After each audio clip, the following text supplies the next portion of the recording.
Our life is a giant mirror. So even though we might desire something different than what we're experiencing, we're only ever going to get a reflection of who we are being. So how can you start making changes that will help you align with that ideal experience that you really long for? Well, in this video, I'm going to be using a key to best illustrate on how that key can help you understand how you can get closer to being that version of you that you're really looking for. I'm going to also help you understand how you can let go of anything, any idea, any belief that stands in your way right now, so you can start creating the reality that you really want to live in and that you really deserve to live in. So let's get started. I'm going to be using Dr. Joe Dispenza as well as Neville Goddard's teachings to help you best understand how you can utilize those powerful principles into your life now. So right now, here you are, right? We know that you don't get a reflection of what you want. You get a reflection of who you are being. So right now, we're going to use Dr. Joe Dispenza's definition of being. And he says that your thoughts, as well as your feelings, is what is creating your electromagnetic field. So this field around you, you're radiating, your thoughts are sending out energy into the quantum field, but your feelings are what's drawing magnetically experiences to you. So your thoughts plus your feelings are creating who you are being. And if you want to bring Neville Goddard into this, what is in this electromagnetic signature is your assumptions, your level of consciousness. That is what's going to be drawing things to you, as well as what is going to be influencing your thoughts that are sending out energy into the universe. That's why you can think the best, most positive thoughts all day long, all days of the week, every year of your life. And that only is part of it, because that's what's sending out energy. But unless you have the feelings aspect, you won't be able to draw them to you. But let's get back to those keys. So this is a key. This key right here unlocks a very specific door.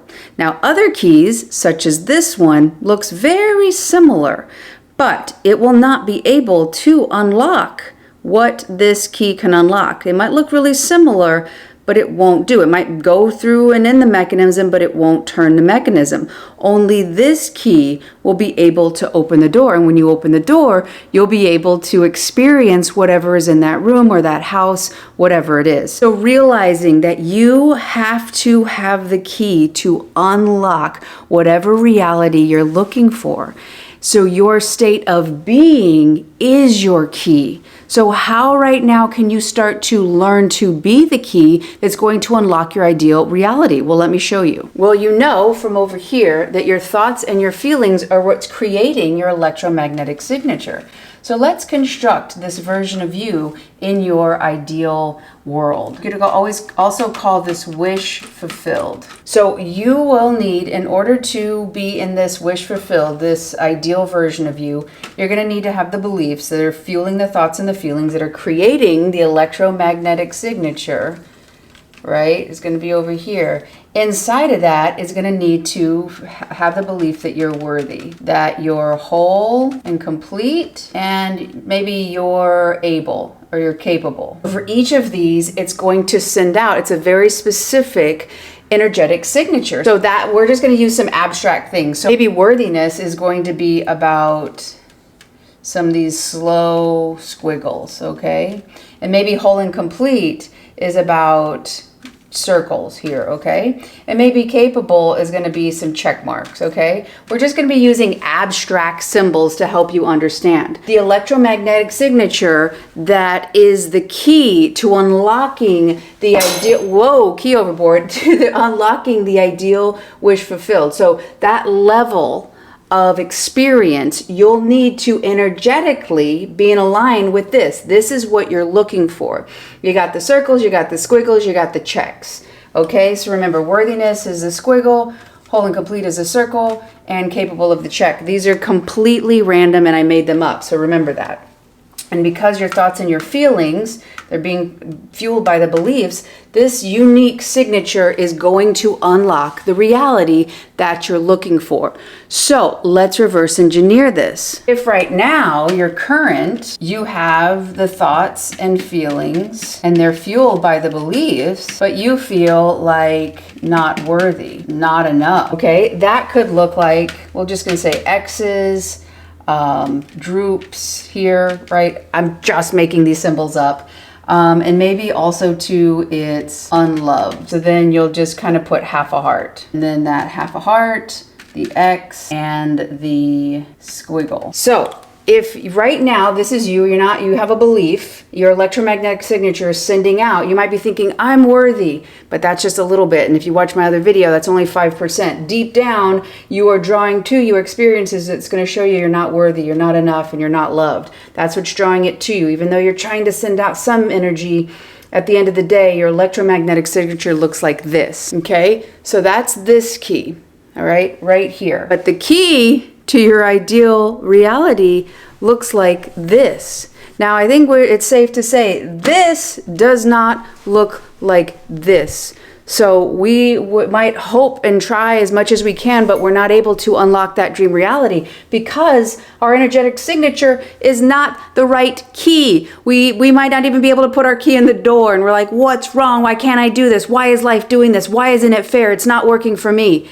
It's working for you, but are you working with it? Okay? You've got to understand this. Life is not trying to be mean. If you think life is being mean, it's over domineering or it's punishing you, I would ask you to look to see if did you grow up in a religious home where God was seen as this entity that's going to come and punish you because you did wrong, or you had very maybe strict parents that were always, you're always going to get in trouble because you could just be putting the universe under that pre-existing dynamic. I struggle with some of that as well, which is why I bring it up. But if you could just say, oh, I'm the only one who can change this. I have the power to change it. I am responsible. I have an ability to respond to this. Now, I might need some help with this from somatic therapists to help remove any kind of bullshit that other people took out on you that resulted in abusive situations. However, you have the power to change this. Gabor Mate says, trauma is not what happened, that event that happened outside of you. It's what happened to you inside as a result of that. And since it was not about the outside thing, now obviously the terrible thing that happened is very valid and it caused you to feel a certain way. However, you can heal from what happened inside of you. You can't go back and change whatever happened, but you can change how you relate to what happened and how you see your worth or what you deserve as a result of it. Because as you start to see, oh, wait a second. And again, whatever happened to you in your life, if an adult abused you or if they simply didn't meet your needs, both of those can be a varying degree of trauma. And understanding, oh, I didn't get my needs met and I've been going through life thinking I don't deserve to get my needs met because if I did, my parent would have done it or they would have treated me that way. They're relating to yourself through that early on dynamic where that caregiver knew best because they could keep you physically alive. When you start to realize, no, actually, maybe they didn't know best. Maybe they had their own shit. Maybe they weren't emotionally capable of meeting my needs and I'm pissed or I'm mad. And I got to process that, not get stuck in anger. Dr. Joe Dispenza talks about your emotionally refractory period. Not that you don't have emotions, but how do you move through them? Processing them. You have to feel something in order to heal it. But the biggest thing here is starting to give back shit that is not yours. And you can start to see, okay, what would the ideal version of me think? Okay, worthiness, whole and complete, capable. And this could look different ways to you, deserving, lovable, whatever it is. But how can I start to match my energy before anything outside of me changes? I have to match my energy because I am the key. My state of being is the key to unlocking the reality. And then I have to shape myself, reverse engineer who do I need to be that key to unlock the door. Oh, okay, well right now, obviously I can see why that's not lining up because I am not matching the me I need to be. So then you can start re-reasoning. Like I said, oh, I think that I'm not worthy. The reason I'm getting this squiggly line up here is I thought I wasn't worthy. All this time I misunderstood myself because that belief was founded and formed when I was a little kid. You're not good at reasoning as a kid. I'm not, no child is. We don't have the capacity to reason at such an early age. So if something happened to you, if somebody treated you a certain way, if they were mean to you, if they bullied you, or if they neglected you, and you thought, oh, well, it must be me. Start to see that situation through your adult eyes in a loving way towards yourself. And also, too, it doesn't mean you have to blame the adult. Maybe you can take anger out if you need to, or maybe it's just seeing their humanness of, oh, okay, they were in over their head. They were trying to deal with their shit, and I thought it was about me because I didn't know any better. So you can start to see that, oh, I actually am worthy. And you can start taking out this energy that you've been emitting and shift it. Oh, I thought that I wasn't enough because I didn't get my needs met. Oh, that person wasn't able to meet my needs. I wasn't the one that was insufficient in that situation. The adult was. You're not blaming. You're not trying to put yourself as better than, or I'm perfect and good and I've done nothing. It's simply about understanding how you see yourself. I am enough. I've always been enough. And I actually am love. So as you start to do this, you start to basically shift your energy, and then you can start to say, okay, I'm going to practice being this new version of me. What would it be like? Well, now I can see that, yeah, maybe actually I am deserving. I am worthy. I am whole and complete. I am capable. You can start using meditation. You can start using visualization. You can start practicing being in these new energies. And then those energies feel more and more natural. Releasing the attachment and the meaning from what happened before, and also to be very, very diligent on what meanings you're giving current situations, such as if somebody doesn't call you back, do you make it mean that they're going to leave you or that you've done something to upset them? Do you think that it's your job to make everybody happy and you people please and you snuff your needs so that you can make somebody else happy? The more and more you start to understand yourself and, oh, I was doing that because I wanted to connect, but the best way I can connect is being authentically myself. Then I fully show up. I'm emotionally available to myself. I draw in people who are emotionally available, and I'm more and more able to shift this energy and start to align it with the me that I need to be to unlock that next level. Everything in the universe is all about energy. When you understand what energy you've been in and starting to cut the cords of why you've held it, why you've been identifying as that person or that's all you deserve. Carl Jung said, until you make conscious, until you're aware of what has been happening, it will continue to run your life. Oh, well, I'm just unworthy. Yeah, people run me over. No one treats me good because I'm just not worth it. Until you are aware of why you think that, it will continue to run your life and you'll call it fate. Well, that's just how the cookie crumbled. That's just what all life is. That's my family lineage, and everyone just kind of takes advantage of us.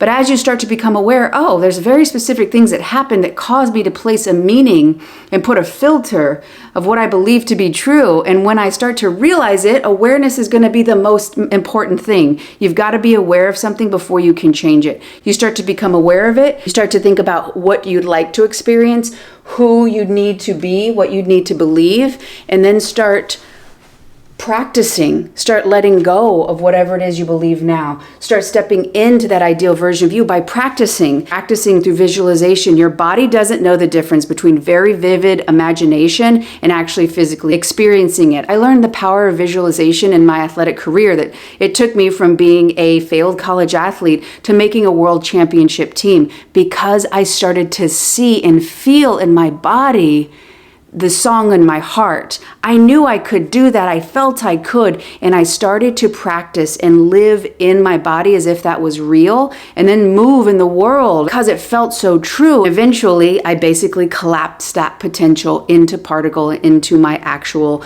3D reality. So you can make it as complicated or as simple as you'd like, but the more and more you start to practice this, the more and more you start to embody it, the more and more energetically your signature will be in alignment with the key. It will unlock that reality because you'll be collapsing that wave potential into particle, into matter. If you're struggling to believe that you're worthy and deserving of that ideal life, this next video right here is going to show you exactly how you can step into your true worth. Thank you so much for watching. I love y'all. If you like this video, click like. If you haven't done so already, join this community, and I'll see you on the next one.